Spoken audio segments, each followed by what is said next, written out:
Verset 1. Mécontentement de Jonas et réprimande de l'Éternel. Verset 1 à 3. Impression pénible de Jonas. Jonas en éprouva un vif chagrin.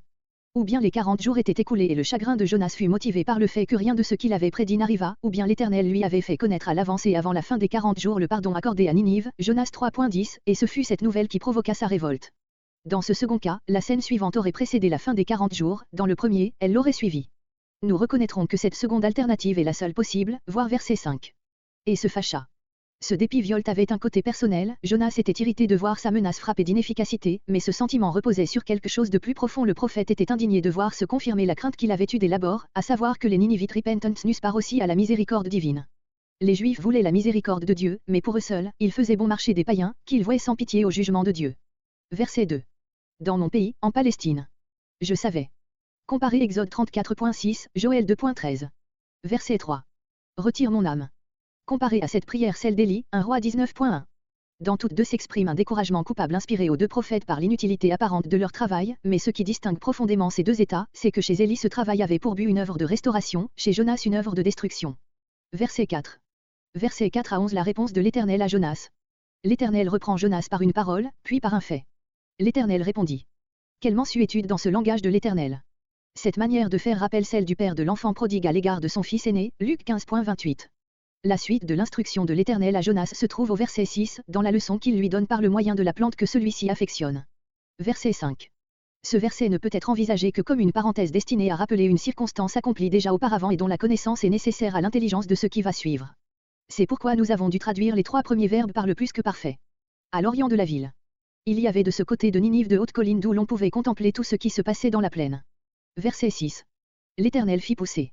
C'est ici la continuation de l'enseignement de l'Éternel au verset 4, il instruit, maintenant Jonas par un fait qu'il lui explique.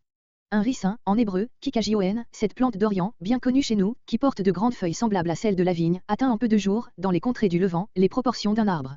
Mais comme il est parlé ici d'une seule nuit, verset 10, il faut sans doute admettre une accélération de croissance produite par la puissance divine. Lui faire ombre. Les simples branches dont il avait construit la cabane ne suffisaient pas pour l'abriter du soleil, parce que les feuilles s'étaient desséchées, aussi le prophète souffrait-il dans cette position et fut-il tout heureux, au matin, de trouver ce ricin qui lui faisait ombre.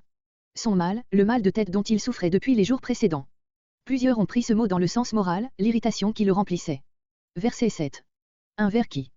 Par là, Jonas est livré, sans défense au vent brûlant qui se joint à l'ardeur du soleil. Verset 8. Vent d'Orient, voir Osée 13.15, Jérémie 4.11, ce vent dessèche rapidement la végétation. Demanda de mourir, par suite de la défaillance physique et de l'irritation morale réunie.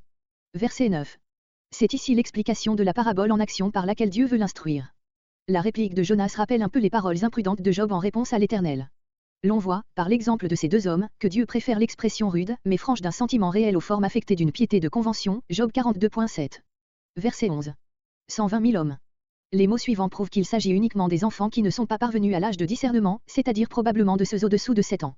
En comptant qu'ils forment un 5e de la population totale, on arrive pour celle-ci à un chiffre de 600 000 âmes, ce qui n'est pas trop pour une ville d'une pareille étendue. Et des bêtes nombreuses.